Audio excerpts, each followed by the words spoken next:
Jacob, you see in the news that new COVID strain that's hitting America right now? Yeah, I heard it started in the UK, didn't it? Yep, I'd say it started there, and then it finally made its way over to us. And apparently, on a side note, a new strain of drug-resistant malaria has appeared in Africa. Oh, that's fantastic. That's know. exactly what we want to hear. Yeah. I mean, the COVID problem in America seems to really... it gets worse every day. You know, we're passing record deaths pretty much every day. I think we just passed 20 million COVID cases, actually, as deaths, I think a couple days ago. And it's kind of crazy to think that they're still sending us back to school. You know, for it being such a big problem... You know, why are they sending kids back to school before they're vaccinated? Yeah, it seems kind of stupid. Yeah, I never really understood that. I mean, we locked down for 2 weeks, right? And that was the fix. Then they opened it back up. Then they locked us down again. Then they opened it back up. Then they're telling people to quarantine and all this other stuff. It just keeps getting worse. But don't worry, man. Flu cases are down, apparently. So I guess that's a good thing. I really don't know. I don't know. I mean, it makes sense why flu cases are down, but yeah. On a lighter note, I kind of saw something interesting. I think it was almost 2 weeks ago, where it was Elon Musk talking about how he was about to sell Tesla to Apple. That's not cool. Why do you say that? I just don't think that's very. Not very poggers, as the kids would say. I don't think that's very cool to sell Tesla to Apple. You don't think that Apple needs like even more products out there? Apple needs to stay in their corner. They need to stay, just kind of fuck off, I think. I know there's going to be some people out there hating on me because I'm not a big Apple fan. Sure, I have an iPhone, but not for much longer. Just not a huge fan of the way Apple treats their customers, and I just don't think it's cool. Yeah, I don't think that the sweatshop workers think it's very cool either. But yeah, that's the other thing that I don't agree with. Yeah, no, it was Elon Musk. It was during like a tweet said that during like while they were working on the Model 3 rollout for Tesla, he was trying to talk to Tim Cook, but he refused to take the meeting. And, you know, now Tesla has this absolutely massive market cap now. And so Apple actually was talking about releasing their own car. So yeah, of course. I guess they realize that they missed out on a massive opportunity there. Would you buy a car made by Tim Apple? Tim Apple. I probably won't buy it. I mean, most likely, you know, engine comes separate, charging port comes separate. The wheels are extra. Exactly. I wouldn't even be surprised if they make you get an Apple Music subscription. I was about to say, I bet you they don't even include a radio. You have to use Apple Music and pay for it. No Spotify in our car. Yeah, I really wouldn't be surprised, but I don't know if they actually have a date yet by the time they want it out. It was pretty much in the last couple of weeks that they really like publicly announced it. What I mean, do you think anyone would buy it just because of the ecosystem? Like, I bet you there's some people out there who's just like, oh, I got to get the Apple car now because got to complete that ecosystem. I got my MacBook, I got my Apple Watch, I got my AirPods Max, and I got my iPhone. I wouldn't be surprised. I got that iPad too. You know, there's people like that. You know, just anything Apple, they gotta have it. I mean, if people are really gonna pay $550 for the brand new AirPod Max, then yeah, there's gonna be people who are gonna buy the Apple car. I hear they're actually they're not bad for the class of headphones they're in, but at the same time, for $200 more, you can get a much better pair of headphones anyway. So my thing is, I'm not paying $550 for a set of headphones. That's outrageous, in my opinion. Nah, not in the audiophile space. You'd be surprised the amount of money people drop for high fidelity audio. Well, that's different. Like this is supposed to be a commercial consumer product, not a more like directed studio product for select individuals. This is supposed to be mainstream. I mean, it's outlandish. Like, I know what? that does tend to be the issue with it. A lot of people will scoff at the price, but then again, they've already sold a lot of them. So apparently, people aren't too worried about the price. I guess. I mean, there's people who just have more money than they know what to do with. I mean, if you're spending $550 on a pair of headphones, I think that's really the least of your worries in the world. I'd rather buy a pair of nice open back Sennheiser headphones personally, but I don't know. I'm pretty content with the one that came with, my phone. I mean, I have AirPods, but I'm talking like the ones with like the jack. Like, back then. I'm using some of the old discontinued AirPods, or like I can't remember what they call them, but the headphones from Apple with the standard jack. That's what I use. Yeah, I use that for my laptop, and it works completely fine, and I have no complaints. And I really don't think there's a reason. I mean, I don't even think it has. Is it wireless? I think the new. No, the new ones. Oh yeah, they're only wireless. That is the issue that some people have. Is the only connectivity is Bluetooth. You have no option to wire it if you wanted to. Yeah, I'd say. And that, in my opinion, is the nail in the coffin of why I'm never going to get a pair. Hey, don't worry though. You can get it in pink, sky blue, green. The green looks really ugly. I just want to say that. Silver and space gray. The only colors worthwhile is silver and space gray. Space gray. You can make payments for it, $91 a month. Yeesh. Screw that. That's like, you can get a car payment for about that much. That's absolutely ridiculous. I mean, you can get a case. They come with a case, and it kind of looks like a bra. Yeah, it really does. It only covers up the headphones. Yeah. It looks like I could break this. Like, it looks like if I was to like handle it like just slightly wrong, like maybe grab it too hard, I would break it. The headphones? Yeah. They're made out of aluminum. It's all aluminum from what I heard. They're mostly aluminum. That's bad, right? There's some of the few, it makes them heavy. There's a reason not many people tend to make their headphones out of metal and weight. I don't know. I've heard that it's surprisingly more comfortable than it looks. I'm just looking even from people who were expecting to hate them. I'm just looking at the design. This design just kind of looks ugly. Like on the sides, it just looks like a weird like oval, but it's not even like an oval. It's thicker. No, they're more of a square. It's like a square oval. And then like the top of it has like an indentation, and it has like the two like rods like that go over your head are kind of like protruding out. I don't know. It looks like a strap from what I've seen. It looks like a waste of money, man. Yeah. That's all I can say. I think people. I've heard they're really nice, but I wouldn't spend that much money because I don't use over-the-ear headphones. I mean, is there really a difference though? That big of a difference from a $300 pair to a $500 pair? If you're talking about between like your regular AirPods and those, oh yeah, I've heard the difference is night and day in terms of the like the noise cancellation is even better, spatial audio is even better. And I heard they're a little bassier. Yeah, it says high fidelity playback with ultra low distortion, active noise cancellation. Is active noise cancellation where it is it just fully? That's where it cancels out. That's where it or cancels it just out. cancels out what tries to come in.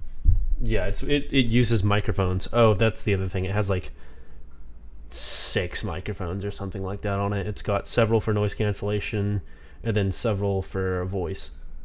It says it has a transparency mode. Yeah, just like the regular AirPod Pros. And it has spatial audio for theater-like sound.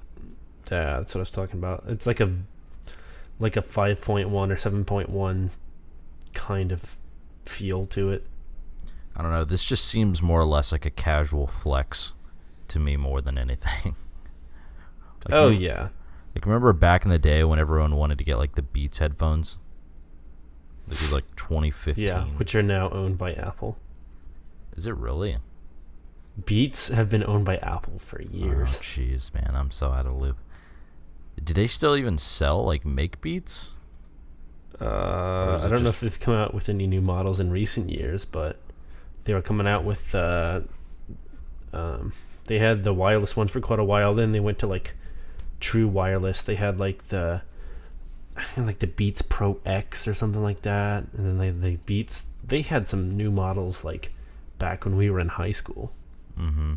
The last model they had was the Beats Flex, which is a wireless earphones for all-day wear, and it's kind of like an athletic thing.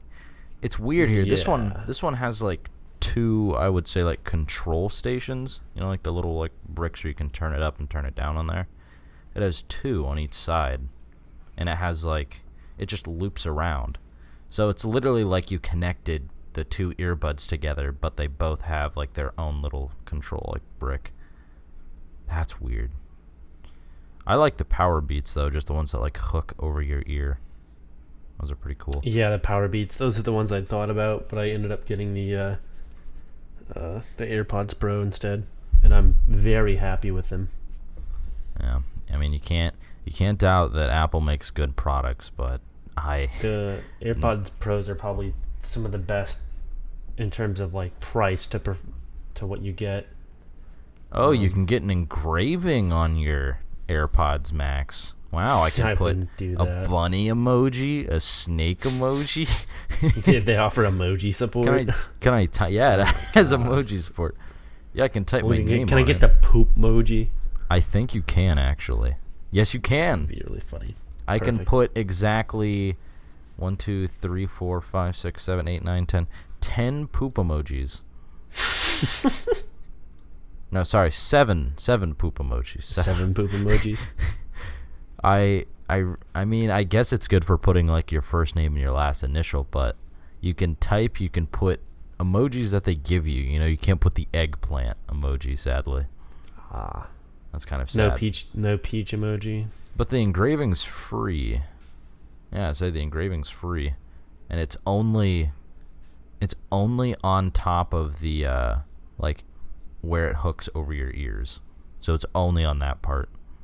So that's kind of lame. What if I figured you'd be able to put it like on the sides? That'd be pretty cool. You know, put a bunch of poop, a giant poop emoji on either side. Yeah, that's kind of what I was envisioning, but does it come with cat ear extensions? Can I? Yeah, that's the real question. That's what I really want to know.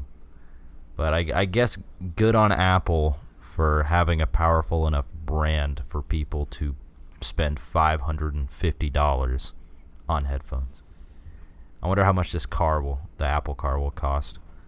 I mean, what was it? The computer that Apple was making with every customizable feature was like $100K or something. Oh no! If you're talking about the one that came out with a couple years ago, that you had to pay for the wheels. No, the top one of that was, I think it was either $40,000 or $400,000. Okay, it's the Max Pro Tower. I'm gonna select every the most expensive customizable item on each thing. It's $400 for a set of wheels. Yeah. Holy cow! All right, so the most it would cost me is $52,447. Yeah, I'm assuming that's with the Quadros. Yeah, that's the Quadro 8000, the RTX 8000s, I think. That's a lot of money. Do you think people are actually going to pay for this? There's no way. Oh, I know there's people who have bought them. People who just don't want to have to build a PC or need to be in the Mac ecosystem. Maybe people who do video rendering professionally, like video render farms. But you can people in Hollywood are going to eat that shit up because it keeps them from having to buy parts and source them themselves. The cheapest option is $6,500. Good God. There's really no reason for anyone to get this. You'd be surprised, but honestly, in my mind, I'd rather take that. With the same amount of money, you can build an equivalently spec'd PC, but better because you've saved money, you could get some higher end parts in there. This is ridiculous. And it's just a steel. That's not steel. Yeah, it is steel. It's stainless steel frame. That's it. You know, can I put poop emojis on this one? Can I do that, please? I'd love to. I know a lot of people who would. Just put a bunch of poop emojis and an eggplant. It'd be perfect. This is Magic Mouse 2 is what they have. It's like, it's a flat, the same one they've been using forever. It's just a flat mouse. There's no there's no obvious like button clicks. It's just flat. Crazy. It's so minimalist. They managed to make minimalism look like a flex of sort. They managed to make it look they good. take a minimalism to the max, which I suppose is cool and all, but at some point you got nothing. It looks so bland. I know, that's my issue with this. It's bland. I guess it gives it a futuristic look of sorts to some extent. Is that the one that looks like a cheese grater? Yes, it does. The vent. Yeah, it's like the vent. And the front looks like a cheese grater. Yeah. I've always kind of thought about getting a MacBook Air, but if you do, get the new one. Well, I think because it basically is the same thing as the Pro. I would have to with a couple different features, but to my knowledge, the inside is the exact same. I would have to be paying $1,300. It looks okay. That's not as bad as I thought it'd be. What's this Mac compared Mini? to some of the previous versions? It is a better deal. What is this? Hold up. The Mac Mini. It's just a square. It's not even a computer. It's a computer. No, it's a chip. Well, yeah, it's a computer, but like... It's like the Intel... Have you seen those? The Intel NUCs? It's No. like their version of the Intel NUC. So it's just a chip that you plug into something? Okay, so the Mac Mini, it's a whole... I don't know what you're looking at, but to my knowledge, the Mac Mini is just a mini computer. All you need to do is supply a keyboard, mouse, and display. Yeah, it's exactly what I'm looking at. Yeah. God, that's actually probably... I think they're $500. Yep, that's about... Yeah, that would be probably the best option. Actually, no, 700. If you want to go Mac. Are they 700? I thought they were 500. Is that with... It must have... Because it must have an upgraded version, because I think the base starts at like 500. No, there's no upgraded version really? that I can see. Okay. Well, I know that everything's soldered on. You can't upgrade it whatsoever. The inside is way bigger than it needs to be. Like, they could have literally made it smaller. They took the same as the last Mac Mini, the non-ARM Mac Mini, and they just basically shoved it in a very similar case. They could have made it, I think someone was looking on the inside, about 1.5 times smaller, or maybe a little over that. They could have literally made it smaller if they wanted to. There's just empty space in there, because there's a room for like you to open it up and look at it, but there's nothing to upgrade because everything's soldered on. Yeah. I am looking at this one here, like at the back of it, and it's pretty simple. You got your power button, power source like plug-in, Ethernet port, the USB 4 port, there's 2 of them, an HDMI port, 2 USB ports, and a headphone jack, and like a vent, and that's it. This is, I will admit, this is pretty cool. It's literally a microcomputer. If you want cheap Apple, Mac Mini is where you want to go. Yeah, that's super cool. I still like the cheese grater look on the Apple Mac Pro. To my knowledge, the Mac Mini, it's the same insides as the Mac Pro and the MacBook Air. There might be a difference in RAM, but to my knowledge, the chip is the same. That's their secret. They're hiding it in plain sight. All right. Well, I guess that's enough Apple talk, because I don't want to be talking about Apple unless I'm getting a fat sponsorship paycheck. Yeah. So Jacob, you listen to any good podcasts recently? I'm curious. I have not. I mean, the main ones I listen to are The Adventure Zone. That's pretty much it. The Adventure Zone, My Brother and Me. Mm-hmm. Bohemian Galaxy is a good one, but they took a bit of a hiatus. I've been listening to one called Philosophize This. It's sort of an intro into philosophy. It's very beginner friendly, and they kind of just talk about philosophy and trying to educate people on that. And it's by, I believe it's by a graduate level philosopher. But in the most recent episode that I seen, it was episode, I think, 148, they talked about some work of Noam Chomsky and Herman, and it was talking about media. So it was like the philosophy behind media, and more or less they came down to the conclusion saying that media was the fourth state of government, because we view media and like these journalists as people who go out and ask questions to keep us informed about the world and policies and things like that, and we put them in a frame of mind like they're providing a service for us. They're going out, they're getting these news stories, they're telling us what we allegedly need to know, and they put it, on the spotlight there. And they go into further talking about how media plays a role in democracy, because in democracy there's three major classes. This was defined by Matthew Lippman, where he says the first class is people who hold real positions of power. The second is a specialized class, which is our elected officials that do the bidding of the public, so our senators and House representatives. And then the third is the bewildered herd, which is us, me and you, the average American, the citizens. And, for the people in power, they're extremely concerned about how to control the masses.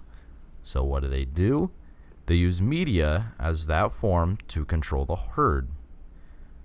They keep us distracted, because it's extremely important. And Noam Chomsky says that they use media to keep us distracted because with a false sense of freedom of thought, we can limit the possible worldviews that people will have and keep them in line for the qualified men, so, the first class and the second class, to bring what they think is the best way forward for the herd. So what do you think about that? It's scary to think about, but I don't think it's that far from the truth. I think it's pretty much the absolute truth.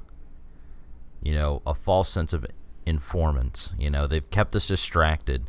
I mean, with the most recent stimulus bill, where it's 5,500 pages long, and when the media is reporting that when they, decline the bill, they're saying that they just declined a stimulus to the people and not the, billions of dollars that's going to foreign governments to build up, their nuclear arms or their defenses.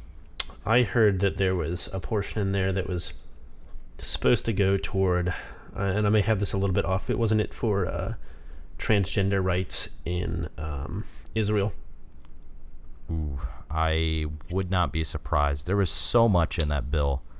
I mean, because if that's the case, there's a lot of people over here that would like some changes to that kind of thing here in the U.S. So why are they spending so much money elsewhere? I know and that's what they're doing. For the qualified men, the first and second class, they keep the herd distracted by saying, "Oh, this bill was the stimulus bill, this alleged stimulus bill with a plethora of other stuff in it, was denied by, I believe, was the Senate? Did the Senate? No. It was probably the Senate. It was the Senate who passed it, I believe. Oh, really? And then Trump vetoed it, and then they overrode his veto, if I'm correct. Obviously, double check. But anyways, so the media goes out and says, oh, they're denying you your stimulus, and not, oh, they're denying, billions of dollars towards Israel and Iran and all these other countries. And so they're doing exactly what's said here. It's a false sense of freedom of thought. They're giving us a limited worldview of what's going on by telling us that, oh, this bill was a stimulus bill and it was denied. And you could even go back into thinking that, oh, COVID, during this entire crisis, you had the Democrats heavily enforced shutdowns and such after things got really bad, because originally they were very anti, Against it, yeah. closing down, and then once things started to pick up, they were full bore, shut everything down. Then conservatives were keep everything open, and they've kept us very distracted with that. I mean, there's such a massive divide in this nation right now for 50% of people, because you could think of it as being 50-50, because I believe it's still close to 50% of Americans that do not vote still, and that is a massive problem. So you have half the nation fighting, and you have half the nation just trying to live their lives. And I'd say that the media overall has done a very good job about keeping us distracted. I'm of the personal belief that if everyone were to just turn off the news, no matter what side you're watching, whether it be CNN, Fox News, or any other non-major network, if everyone were to just turn it off for a week and talk to the people around them about the issues instead of letting the media tell you what's wrong, we could get a lot more accomplished. Yeah, absolutely. I personally have stayed away from major news networks for probably 3 or 4 months. I don't watch Fox News. I don't watch CNN. I don't watch NBC. I don't watch ABC. I will make an exception for the election, and when they were counting the electoral votes, that was pretty much on 24/7, because I was just curious to see how that was going. Right. But I try to get third-party sources, a lot of the smaller guys who are reporting real issues and getting the real story. Because a lot of the stuff that you get from major news sources is heavily saturated to push whatever agenda there is. Well, and I've heard people from outside the country come to the U.S. and watch our news and be like, your news isn't news. I mean, and I would agree 100%. I've heard people from Britain say that. It's just like, your news isn't news. It's more like drama. It's almost full-blown propaganda, you could say. It's extremely close. Because, they're running slander campaigns against the other politician, to keep their viewers happy. So, Democrats are slamming Donald Trump. Republicans are slamming, Nancy Pelosi and all these other people. I mean, it's just constant back and forth, back and forth. It's absolutely ridiculous. And when you're essentially bashing other people's personal beliefs instead of having real conversations and trying to get to common ground, you are almost radicalizing that other person. Right. Like there's so many people who are radicalizing others without even realizing it. Like the whole push for, BLM was radicalizing essentially the entire right, because it just wasn't handled properly. It kind of got out of hand. The message was there, but the action wasn't there, because the right tended, to strew it towards, they're burning down cities, vandalizing property, assaulting people. Well, half the people that were doing that was, to my knowledge, usually Antifa that was in charge of burning stuff, so. Yeah.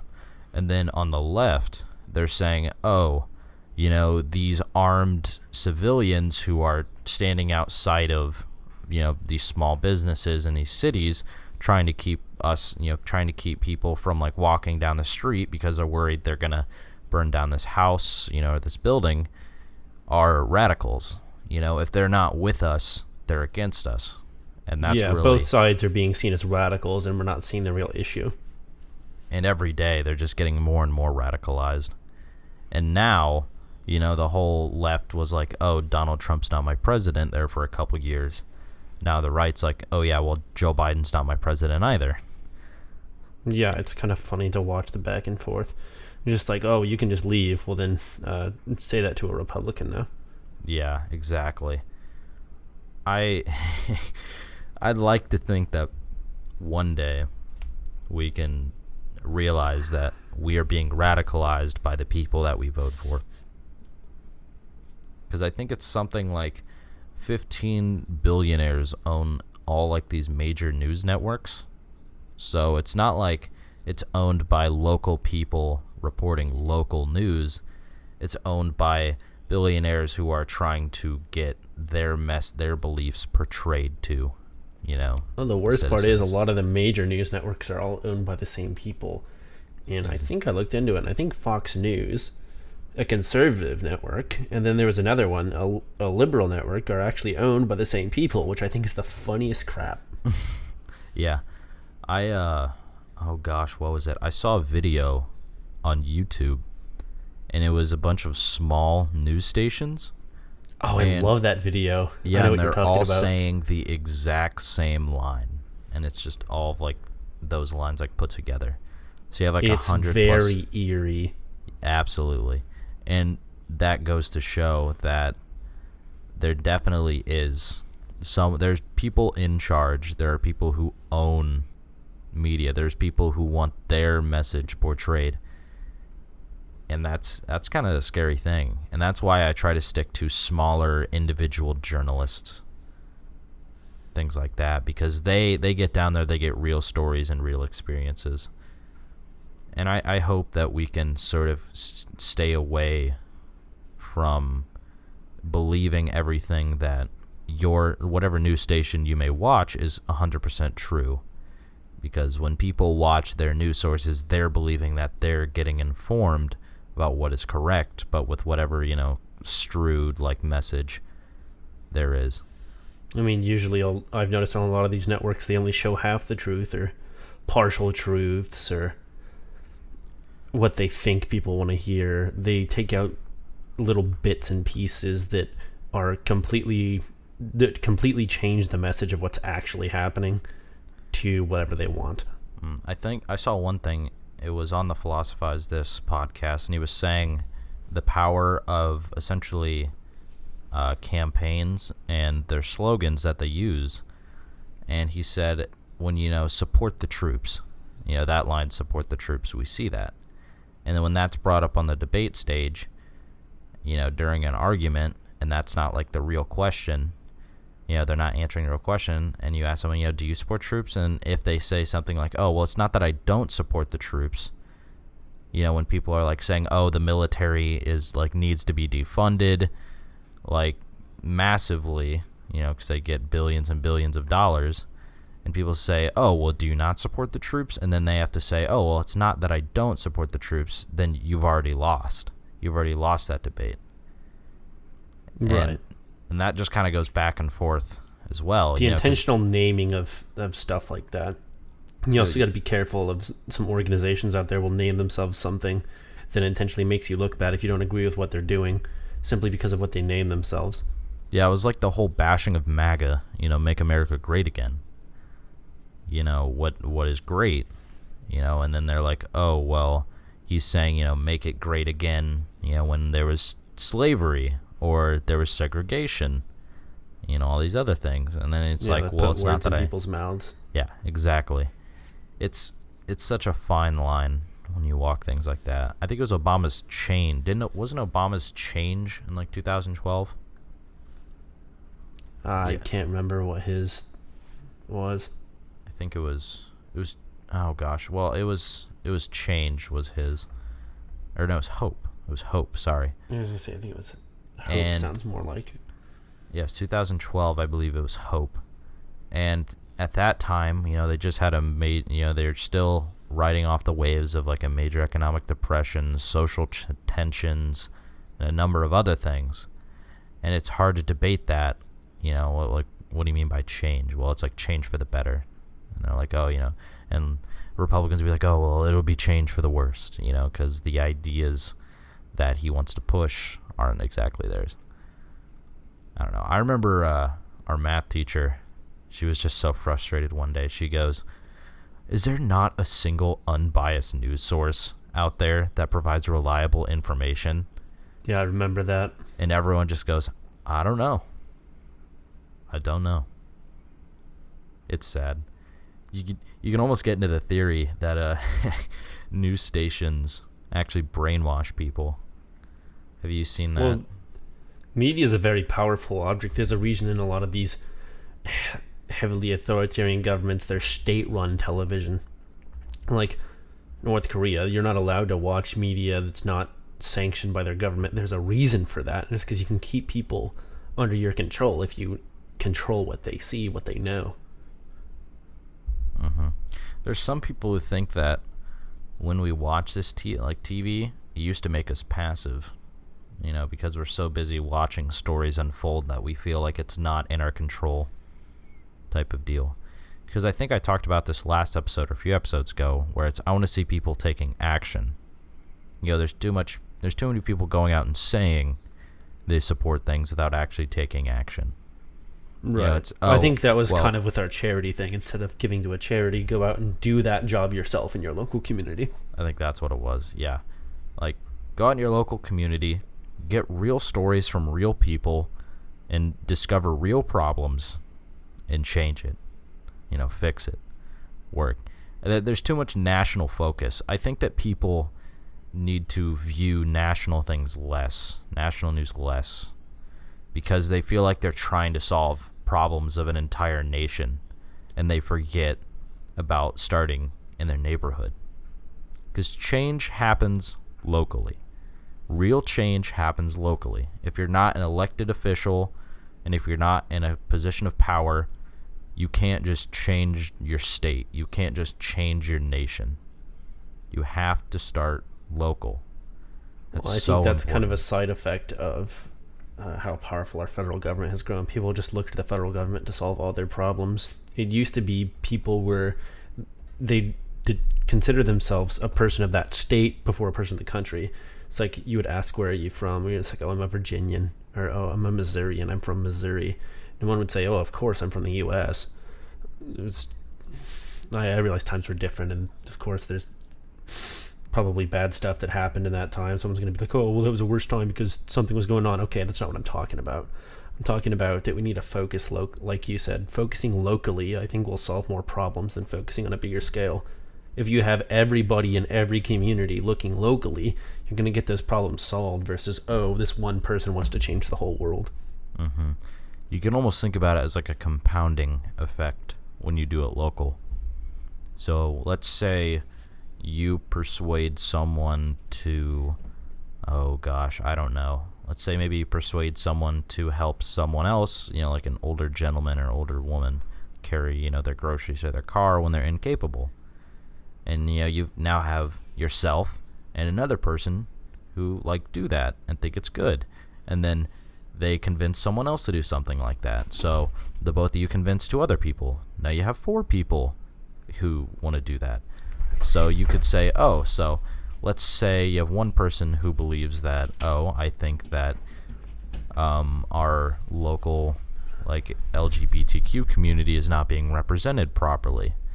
And they go out and they convince someone else that the local LGBTQ community is not being represented properly. Now you have 2 people.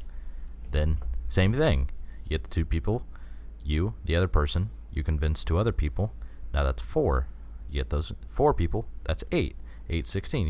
It's a compounding effect. And so you get an exponential growth of people helping. So when you're trying to do it, let's say when you're trying to do it nationwide, you're just throwing your voice into the wind pretty much. You're just it's like the stimulus checks. The fact that the national government, the Federal Reserve and all them are printing all this money and just essentially throwing money to the wind instead of the state having the power to do that.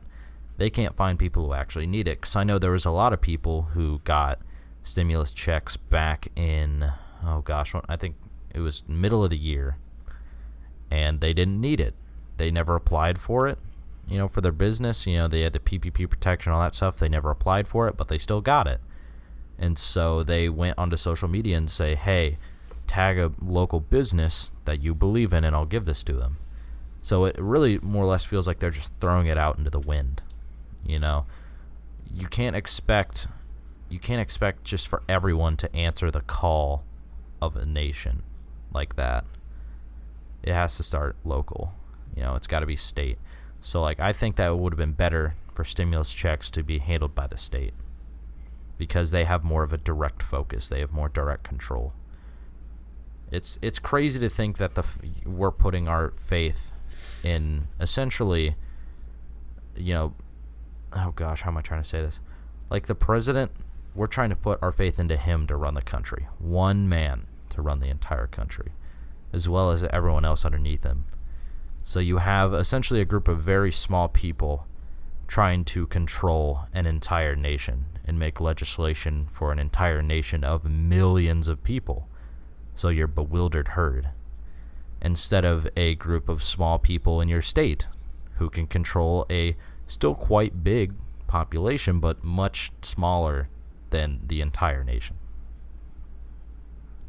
Yeah, I think the states, this is almost like an old argument, like federalist versus anti-federalist. I think the states could do a better job at knowing what their citizens need than the federal government. And the same thing with your local government. It's going to know your needs more than your state government. Exactly. Old man Jameson down the street had a pipe burst, let's say. And so the city goes out and fixes it. Stayed local. And, we didn't have to go to the state to ask, oh, can you send someone to fix this? And they'd be like, yeah, we'll get to you in, however many days, when it could just be done the next day. You could put that into other perspectives where it's like, oh, we have a problem with, I'll use the LGBTQ representation, let's say that's lacking, in a small town or a state, and you go to the nation where it's, oh, let's just, oh gosh, what am I trying to think here? Let's get them to fix it, with a lawsuit or something. And then it takes, months instead of just keeping it local. I don't know. It's an entire rabbit hole. No one really knows what's best for a nation of people. It's hard to know what's best for someone else. That's the issue. Is who are you to tell me what's best for me? Kind of, and that's fair. No, President Trump's not going to know what's best for me, or Biden or whoever isn't going to know what's best for me as an individual. They're going to do whatever they think is best for the nation as a whole, which is going to inevitably end up hurting some other people in the process. So yeah, they're going to do what they think is best for their party, for the nation. Yeah, I think that's something we have to know and maybe try to change. Maybe try to squeeze some more power back to our local and state governments versus just praying to essentially the federal government as a god. Just be like, please fix our problem, please help us, we need help, we're so helpless, we can't do it, but we could in a faster, more efficient way if there was more power lower down. I'm always ready to have the conversation about empowering state governments. All right. Well, Jacob, anything you want to say to the viewers before we sign off? Yeah, it's a new year. Have fun. Make the best of it. Hopefully, it won't be quite as bad as 2020. It's a new year, and that means a new you. Start making change now. Thank you for tuning in.